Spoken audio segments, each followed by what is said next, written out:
Mr. President, Secretary General, Excellencies, ladies and gentlemen, I'm honored to address the United Nations General Assembly once again. I congratulate His Excellency Mr. Volkan Bozkır on his election as the President of the 75th session of the General Assembly. We also appreciate the skillful leadership of the outgoing President, His Excellency Tijani Mohammad Bande, especially during the COVID-19 crisis. We commend the leadership of the Secretary General in these extremely turbulent times. Mr. President, since my government assumed office, our consistent effort has been to fundamentally transform Pakistan. We envisage Naya Pakistan to be modeled on the principles of the state of Medina, established by a holy prophet, Muhammad sallallahu alaihi wasallam. A just and humane society where all government policies are directed at lifting our citizens out of poverty and creating a just and equitable dispensation. To achieve this goal, we need to have peace and stability. Thus, our foreign policy aims to have peace with our neighbors and settle disputes through dialogue. Mr. President, the 75th anniversary of the United Nations is an extremely important milestone, as this is the only body in the world that can help us achieve our goals of peace and stability in our neighborhood. This is also time for us to reflect whether, as the United Nations, we have been able to realize the promise we collectively made to our peoples. Today, the foundations of the world order, non-use of or threat of unilateral force, self-determination of peoples, the sovereign equality and territorial integrity of states, non-interference in their internal affairs, international cooperation, all these ideals are being systematically eroded. International agreements are being flouted and set aside. Renewed great power rivalries are leading to a new arms race. Conflicts are proliferating and intensifying. Military occupation, illegal annexations are suppressing the rights of human beings to self-determination. According to the respected professor Noam Chomsky, mankind is at even a greater risk than it was before the First and Second World Wars in the last century. And this is because of the threat, increased threat of nuclear war, climate change, and sadly the rise of authoritarian regimes. We must come together to prevent such a catastrophe. We believe that the driving force in international relations must be cooperation in accordance with the principles of international law and not confrontation and force. We all must emphatically reaffirm our support for multilateralism. Mr. President, the COVID-19 pandemic has illustrated the oneness of humanity. In our interconnected world, no one is safe unless everyone is safe. Locking down to control the pandemic has triggered the worst recession since the Great Recession in the last century. This has hit the poorest countries the hardest, as well as the poor in all the countries. In Pakistan, we realized very early on that if we imposed a strict lockdown, the type that several affluent countries had imposed, we would have more people dying of hunger than the virus. Therefore, we adopted a policy of smart lockdown. While concentrating on the hotspots, the virus hotspots, we opened up our agriculture sector immediately and then followed it up by the construction sector, which employed most of the people. At the same time, and this is despite financial constraints, my government deployed $8 billion, unprecedented amount for our health services, plus support the poorest and most vulnerable households with direct cash payments through SR's program, and then subsidies to the small businesses. Even though our smart lockdown was heavily criticized in the beginning, but thanks to the Almighty Allah's grace, we have not only managed to control the virus, stabilize our economy, but most importantly, we have been able to protect the poorest segment of the society from the worst fallout of the lockdown. Today, Pakistan's response is cited among the success stories in controlling and responding to the pandemic. However, we are still not out of the woods, like no country is out of the woods today.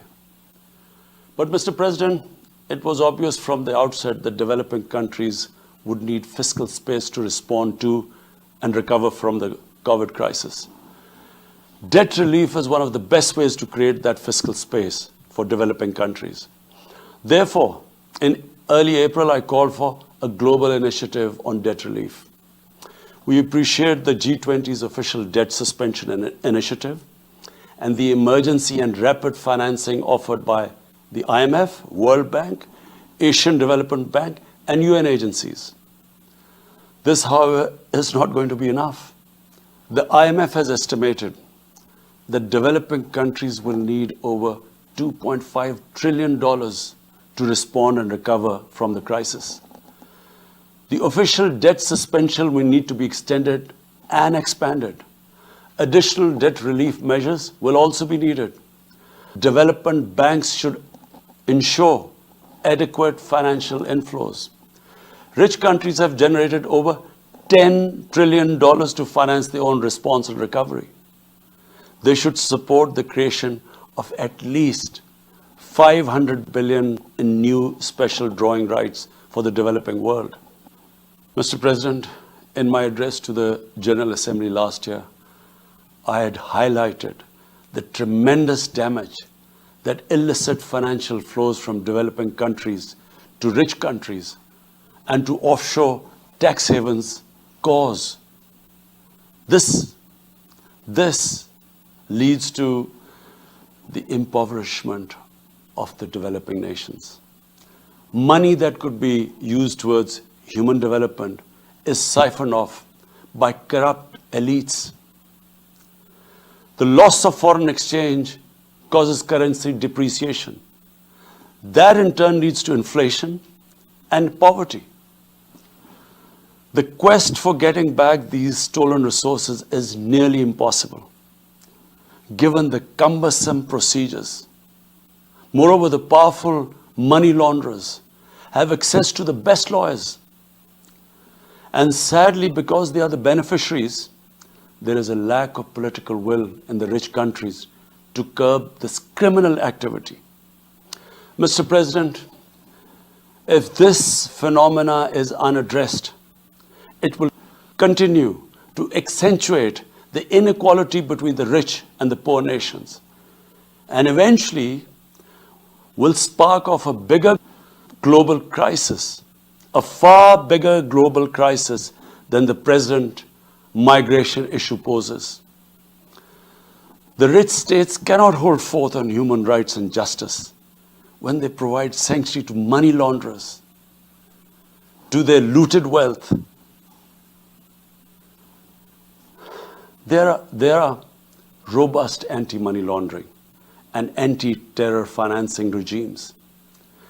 I call upon this Assembly to take the lead in efforts to build a global framework to stem the illicit financial flows and ensure speedy repatriation of stolen wealth. It is important to realize that the aid that flows from rich countries to the developing world is minuscule compared to the massive outflows by our corrupt elites. Mr. President, this year, I must again reiterate the threat posed to mankind due to climate change. Unprecedented fires in Australia, Siberia, California, Brazil unprecedented floodings in various parts of the world, record temperatures, even in the Arctic Circle. This should make all of us worried for our future generations. Commitments made through the Paris agreements must be fulfilled. In particular, the commitment to mobilize $100 billion annually as climate finance. Pakistan's contribution to carbon emissions is minimal, but it is one of those countries most affected by climate change. Yet, we have decided to take the lead as we consider addressing climate change a universal responsibility. We have launched an extremely ambitious program to plant 10 billion trees in the next 3 years as a contribution to mitigating the effects of climate change. Mr. President, the pandemic was an opportunity to bring humanity together. Unfortunately, it has instead fanned nationalism, increased global tensions, and given rise to racial and religious hatred and violence against vulnerable minorities in several places. These trends have also accentuated Islamophobia. Muslims continue to be targeted with impunity in many countries. Our shrines are being destroyed. Our Prophet Muhammad sallallahu alaihi wasallam insulted. The Holy Quran burnt. And all this in the name of freedom of speech. Incidents in Europe, including republication of blasphemous sketches by Charlie Hebdo, are recent examples. We stress that willful provocations and incitement to hate and violence must be universally outlawed. This assembly should declare an international day, combat Islamophobia, and build a coalition to fight the scourge that splits humanity. The one country in the world today where I'm sad to say the state sponsors Islamophobia, and that is India. The reason behind this is the RSS ideology that unfortunately rules India today. This extremist ideology was founded in the 1920s. The RSS founding fathers were inspired by the Nazis, and they adopted their concepts of racial purity and supremacy. While the Nazis' hate was directed at the Jews, the RSS directs it towards the Muslims and to a lesser extent, the Christians. They believe that India is exclusively for Hindus and others are not equal citizens. The secularism of Gandhi and Nehru has been replaced by the dream of creating a Hindu Rashtra by subjugating, even cleansing India's 200 million Muslims and other minorities. In 1992, the RSS destroyed the Babri Masjid. In 2002, some 2,000 Muslims were slaughtered in Gujarat, and this was under the watch of Chief Minister Modi. In 2007, over 50 Muslims were burnt alive by RSS arsonists aboard the Samjhauta Express train. In Assam, around 2 million Muslims faced the prospects of being arbitrarily stripped of their nationality through the adoption of discriminatory laws. There are reports of large concentration camps being filled by Muslim Indian citizens. Muslims were falsely blamed, vilified, and victimized for spreading the coronavirus. They were denied medical attention on many occasions. Their businesses were boycotted. Cow vigilantes attack and kill Muslims with impunity. Last February, Muslims faced targeted killings with police complicity in New Delhi. Mass registrations in the past have often been a precursor to genocide. For example, the Nuremberg laws in Germany in 1935, and then in 1982 in Myanmar. The Hindutva ideology is set to marginalize almost 300 million human beings, Muslims, Christians, and Sikhs. This is unprecedented in history, and this does not augur well for the future of India. As we all know, that marginalization of human beings leads to their radicalization. For over 72 years, against the wishes of the Kashmiri people, and in blatant violation of the resolutions of the Security Council, India has illegally occupied Jammu and Kashmir, and indeed its own commitments to the people of Kashmir.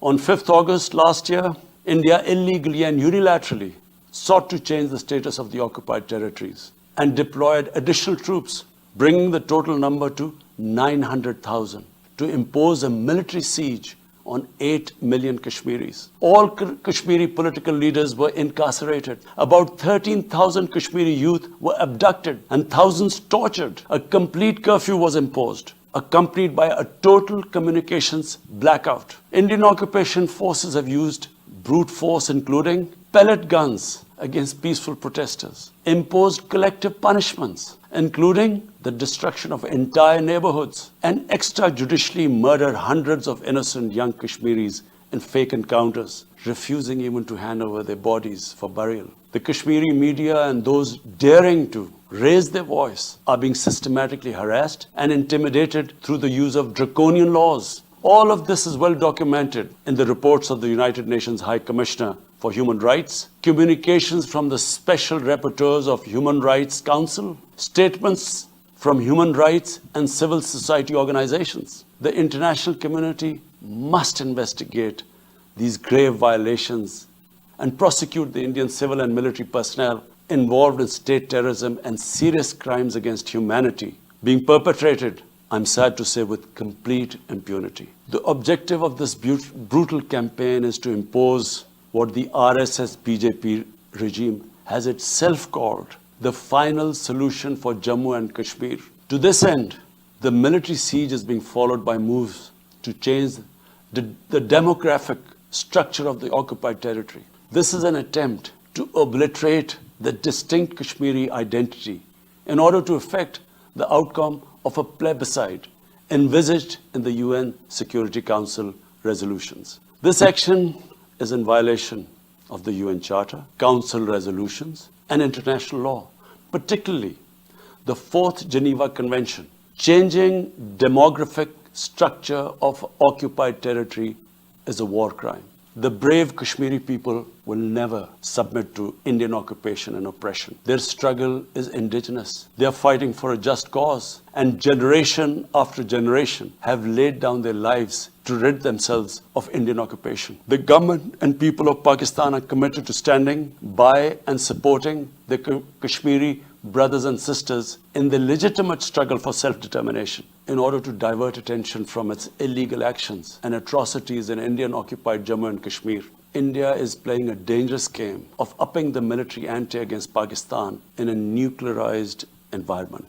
Despite constant Indian provocations and ceasefire violations along the line of control and the working boundary, targeting innocent civilians, Pakistan has exercised maximum restraint. We have consistently sensitized the world community about a false flag operation and another ill-conceived misadventure by India. My parents, Mr. President, were born in the colonial India, and I was the first generation that grew up in an independent Pakistan. I want to make it clear that any attempt by the fascist, totalitarian, RSS-led Indian government to aggress against Pakistan will be met by a nation that will fight for its freedom to the end. And there will be no durable peace and stability in South Asia until the Jammu and Kashmir dispute is resolved on the basis of international legitimacy. Kashmir has been rightly described as a nuclear flashpoint. The Security Council must prevent a disaster conflict and secure the implementation of its own resolutions, as it did in the case of East Timor.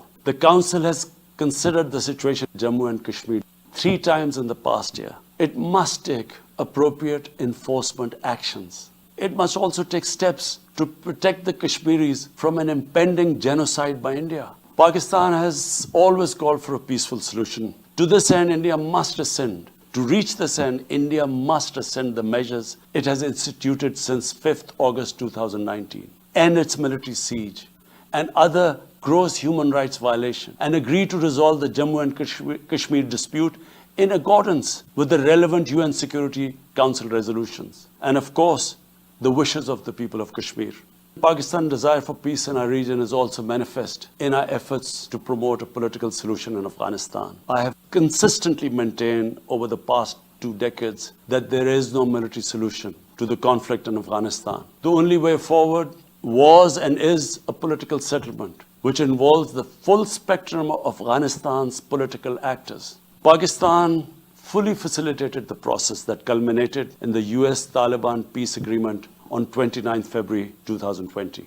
Pakistan is deeply gratified that it has fulfilled its part of the responsibility. The Afghan leaders must now seize this historic opportunity to achieve reconciliation and restore peace in their war war-torn country. Through the intra-Afghan negotiations that commenced on 12th of September, they must work out an inclusive, broad-based and comprehensive political settlement. The process must be Afghan-led and Afghan-owned, and without any interference or outside influence.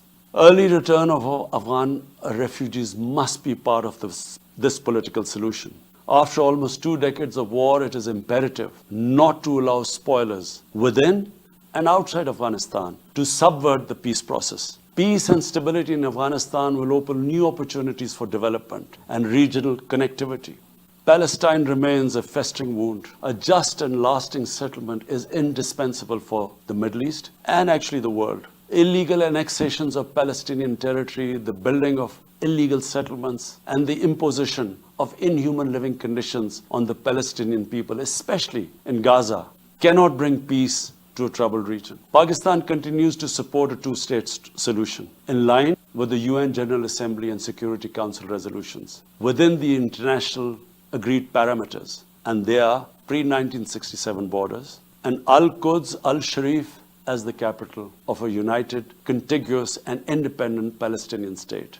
Mr. President, the United Nations remains the best legitimate avenue for collective action in managing international conflicts, fostering peace and security, promoting equitable development and addressing global problems. I urge the Secretary General to take the lead in preventing global conflicts. He should convene summit-level meetings to address regional hotspots and resolve outstanding disputes. The United Nations should be made fully responsive to the challenges of our times. A comprehensive reform of the United Nations, including the Security Council, is essential to promote greater democracy, accountability, transparency, and efficiency. Pakistan will continue to participate actively in this process and endeavor with other member states to build a world where conflict is outlawed and equitable prosperity for all pursued in conditions of peace and security.